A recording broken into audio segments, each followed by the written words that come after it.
Izuzetno mi je drago da sam ove godine prvi put sudjelovala na božićnom sajmu za udrugu Ozana, znači humanitarnog karaktera, i da smo imali prilike prikupljati sredstva za udrugu.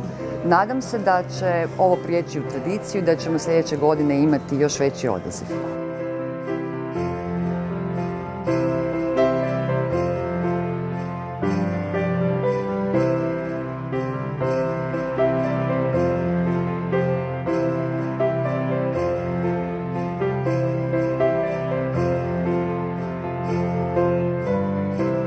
Udruga Ozana egzistira već 26. godinu, dakle osnovana je 1991.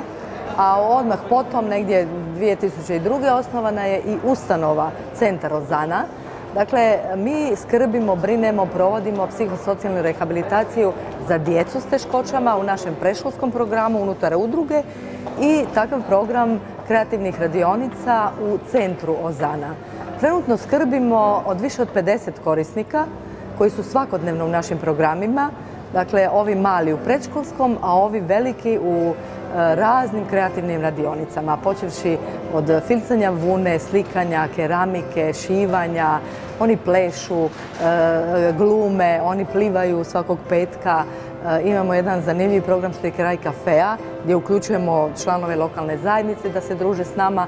I evo, to su rezultati tog rada cjelogodišnjeg i mi smo zaista presretni i zahvalni što možemo sudjelovati u vašem prvom humanitarnom sajmu u INI, što ste nam dali priliku da prezentiramo naš rad, da na taj način promoviramo i naše korisnike koji su osobe s intelektualnim teškoćama, ali vrlo vrijedne, vrlo sposobne, kreativne i čiji rad je evo ovdje vidljiv.